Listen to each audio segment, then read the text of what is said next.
May gabi mga kaigsuonan, may gabi sa atong Diyos nga amahan og sa atong Ginoong Kristo atong manluluwas. Maghisgot ta karon ini sa atong bag-ong kasabutan. Maghatag kita gamay nga katin-awan sa Biblia kabahin sa komunyon. Komunyon pan o lawas ni Kristo. Atong i-compare unsa ang tinuod nga tudlo sa Biblia o sa Dios kaysa tudlo sa tao nga kunuhay nagsunod excuse me, sa kasuguan o balaod sa Dios.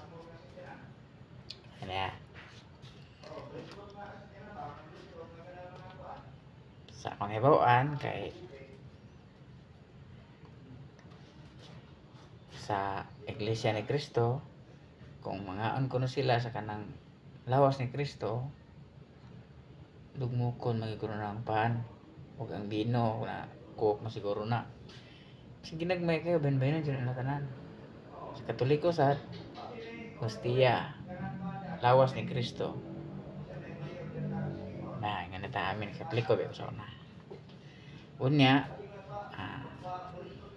sa iyo lagi sad kay pag ingon sa pare nga inom ka mo nining bino kay mo kining akong dugo alang sa bag-o ug tunhay nga kasabutan.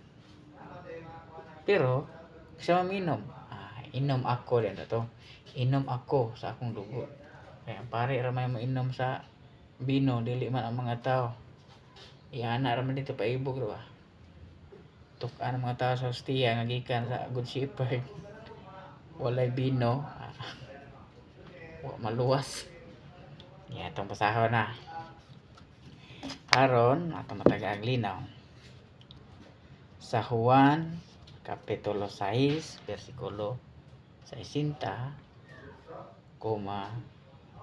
lukso ta 63. Ingon na bala ang pulong daghan sa iyang mga tinun-an nga nakadungog niini ug miingon, lisod kaing dawaton kining pagtulon-ana. Kinsa bay makasabot niini? Di ba? Atong miingon si Kristo nga kaon sa akong lawas ug inom sa akong dugo. Ingon ang mga tinun-an. Lisod man kay kining sabton. Kay lagi gusto mo kining pana. Sa itong atrasan ang 50 saka na to sa 58 o 59. 58 la. Ingon din busa mo kini ang pan nga mianhi gikan sa langit. Dili kini sama sa pan nga gikaon sa inyong mga katigulangan ug unya nangamatay gihapon. Ang mokaon niining maong pan mabuhi sa dayon. Pan sa kinabuhi gikan sa langit. Ang pan sa Katoliko gikan sa Good Shepherd. Ara sa Cebu gibuhat bikere ba. So mo na kalainan. Mukaon ta sa di ba? Matag ang pare hostia. Kaon na to. Kaon na to dantag pila ka adlaw. Ngayon pare, lawas ni Kristo. Kaon sa amin kaon. Dantag pila ka adlaw. Kalibang na po nimo pila ka buklaw sa Kristo, pila ka Kristo inyong gilabay dito. Ang uban kung walay siyar to sa gunuyan. Dila yung nga binuang nakasulat kina sa Biblia nga ang pan sa kinabuhi gikan sa langit. Dili pan nga sama sa gikaon sa inyong mga katigulangan nga matay gihapon. Ang kita ang atong lawas nga kalibutanon matay man gyud na. Aging minakamatayon. Pero ang atong espiritu nga nagdawat na sa balaan kay baw ta nga ultimo gani sa bagyo linog posible nga mga matay ka punta. Pero kung nangabuhi ta nga nagsunod sa kabuton sa Dios ni Kristo sa iyang balaod iyang banghelyo buhi ta sa mabuhi ta ni Kristo, mamatay sa danga kang Kristo. Kung magpakabuhi ka nga demonyo ka, mamatay sa kang demonyo. Sa demonyo sa kang mabuhi. So mo ni siya itong padayon ng gamay dito sa balikan na to sa sinta. Na naglibog ng mga apostoles, mingan siya nga daghan sa iyang mga tinun-an ang nakadungog niini og miingon lisod kaayong dawaton niining pagtulon-ana. Kinsa bay makasabot niini? Mulok sa 63. Ang naghatag og kinabuhi mao ang Espiritu sa Dios, og dili kini mahimo sa unod. Pinaagi sa mga pulong nga akong gisulti kaninyo, mabotonan ninyo ang Espiritu nga naghatag sa kinabuhi. Pan sa kinabuhi, ang pulong di ay sa Dios, dili ditong hostia. Gikan sa Good Shepherd. Sige ka hostia, wa kay Biblia, wa kay pulong sa Ginoo. Sa may pulong sa ating imong hostia. Sige sa kalibangan to, palit lang ulo pero mahit. Mo na siya igsuon nga ang pulong sa Ginoo mo na ang imong pagkaon. Mao day na nga kung mag-ampo kuno ta, Ama na mo nga nasa langit, pagdayon imong ngalan. Mawot ka namo imong ngarian, tuman pagbutin sa yuta, may sa langit. Ang kalan-o namo sa matag adlaw. Hatag ka namo karong adlaw, mao kini ang kalan-o nato sa matag adlaw para sa atong kinabuhi nga dili literal. Sa atong kinabuhing dayon nga atong gitagan-an nga maangkon inig abot sa adlaw sa paghukom. Diba? Itong sakahan pagyud sa Juan 4:30 hangtod sa 34. Juan kapitulo 4 bersikulo 30 hangtod sa 34. Dire. Busa na niya sila sa lungsod og nangadto kang Hesus. Niadtong higayuna ang mga tinun-an miagda kang Hesus. Rabi, kanang rabi mo kay tawag og maestro o guro ha. Kauna, apan siya mitubag, may pagkaon ako nga wala ninyo hisayre. Busa ang mga tinun-an nagpangutananay, may nagdala ba ka kaniyang pagkaon? Si Hesus mitubag kanila, ang akong pagkaon mao ang pagtuman sa kabubuton sa nagpadala kanako ug sa paghuman sa buluhaton nga iyang gipabuhat kanako. Diba dito si Sara nga nagsagkop sa tubig. Karon niingon si Kristo nga pwede ba kuminom sa tubig? Ingon si Sara sa Samaritano man ni si Sara. Makig-istorya man kanako nga dili man kayo kamo mutagad sa sama kanamong kanang mga gawa sa Israel ba. Ingon si Jesus, pwede bang minom sa tubig? Ingon siya,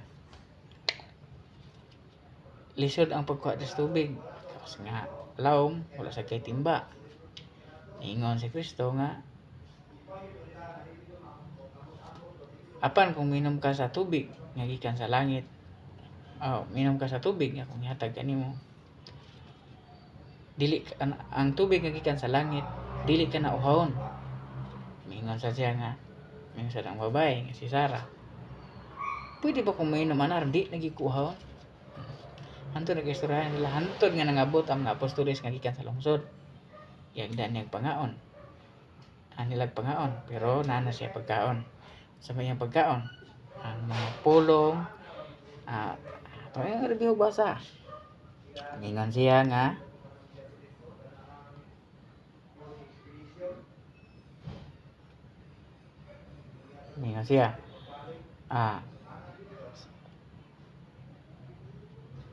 niadtong higayuna ang mga tinun-an miagda kang Hesus og Rabi, kauna apan siya mitubag, may pagkaon akong wala ninyo hisayre. Busa ang mga tinun-an nagpangutan-anay, may nagdala ba ka kaniya pagkaon? Pero si Jesus mitubag kanila, ang akong pagkaon mao ang pagtuman sa kabubuton sa nagpadala kanako og sa pagtuman sa buluhaton nga iyang gipabuhat kanako. Mao na ang pagkaon ang pulong sa Dios nga Amahan. Mao kadto ang iyang gituman nga iyahang purpose dinhi sa yuta, pagtuman sa iyang mga buluhaton sa pagpaila o introduce sa iyang Amahan nga mao ang Dios nga sa langit. Diba? So maila na to nga ang pan sa kinabuhi kini kinabuhing dayon. Pero pan nga para sa imong literal nga kinabuhi, hostia, kaon nimo gawas nga lang din lang Kristo kalibang ra CR. Diba? Itong basa sa Job, wala man tayo Job ang Biblia ha, kay New Testament, naray. Kung ano sumpa. Ang Job 12:11 nag-ingon, dili ba ang igdudungog ha? Magaila man sa pulong, ingon nga ang lingagngag magatilaw sa iyang kalanon. So kung mo tilaw kasi ang kalanon, ngangag, so, lami ba o tabang, parat ba o pait, tamis, mo na mong kaon, sulso mong tiyan. Igawas sa po nimo. Diba? Mag-CR ka, gawas. Pero kung yung madungog, ang pulong sa Dios asa paingon sa imong kasing-kasing. Di na pwede mo gawas. Una nga kung kauban nimo, kung nadawat nimo si Kristo, ang pan sa kinabuhi na sa imong kasing-kasing, imo nang gidala-dala. Basahan nato sa Salmo, unsa kining gikan sa nasuod sa imong dunggan og tuop daw sa imong kasing-kasing. Salmo 4, atay sa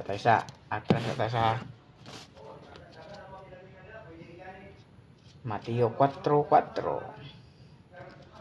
Sa Mateo 4:4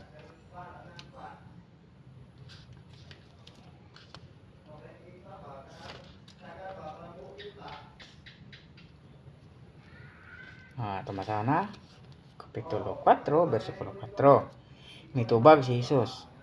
Ang kasulatan nag-ingon, ang tao mabuhi dili sa pan lamang, kundili sa matag pulong usab nga isulti sa Dios. Klaro ang istorya ha. Muna giniingon sa pare nga lawas ni Kristo di na tinuod. Mingon na pan sa Good Shepherd, kana kaon man nimo lamoy na gawas pa na pila ka adlaw. Pero sayang gi istorya diri sa Kapitulo 4, versikulo 4, ay klaro magay atong madungog nga nag-ingon man siya diri nga ang kasulatan nag-ingon, ang tao mabuhi dili sa pan lamang, kundi sa matag pulong nga isulti sa Dios. So ang pan gyud nga dili literal nga gikan gyud sa langit, ang pulong sa Dios mao na ang tinuod nga pan sa kinabuhi. Karon ay atam adto sa Salmo. Yara ang Salmo kay Salmo naman sa Old Testament. New Testament man ni. Ang Salmo or awit 119 versikulo 11. Sa gingon diri, giampingan ko ang imong balaod sulod sa akong kasing-kasing aron dili ako makasala kanimo. So ang pulong ay mo nadungog na sulod sa imong kasing-kasing, giampingan aron dili ta makasala sa Dios. So sa ato pa ang pulong gyud adto gina sa kasing-kasing nimo. Ang pan nga gikan sa langit, pulong sa Dios mo ni. Asa padulong na agi na sa imong dunggan sulod sa imong kasing-kasing, dili kay pan sa Katoliko agi sa baba gawas sa imong alam mo na. Mao nay di na tinuodoy. Mao na ingon nga ang mga Katoliko respeto na lang ta sa ilang tradisyon na lang na nila. Tungod kay kung ang iglesia sa Dios, simbahan sa Dios imong sundon, nga magisangyaw sa mga apostoles wa jud kay kasaway. Tungod kay iayo jud nila pasabot ang matag pulong. Dili para sa uban nga nagdungag, nagkuha ang mga pulong. Mao na siya. So, klaro mga kaigsuonan nga ang pan sa kinabuhi usbon ko ang pulong sa Dios ihatag kanamo karong adlaw. So kita kung aduna kitay pulong sa Dios, aduna kitay pan sa kinabuhi nga maoy atong kasaligan sa adlaw sa paghukom. Kita makaangkon sa kinabuhing dayon. Hinalangtaman, lain na usab ugma pohon kung loloobin ng Dios. Magkaroon pa tayo ng pagsisiyasat sa Biblia. Salamat sa Diyos. Sa Diyos ang pinakamata sa pagpupuri at ang lahat ng karangalan magpakailanman. Amen. Magandang gabi.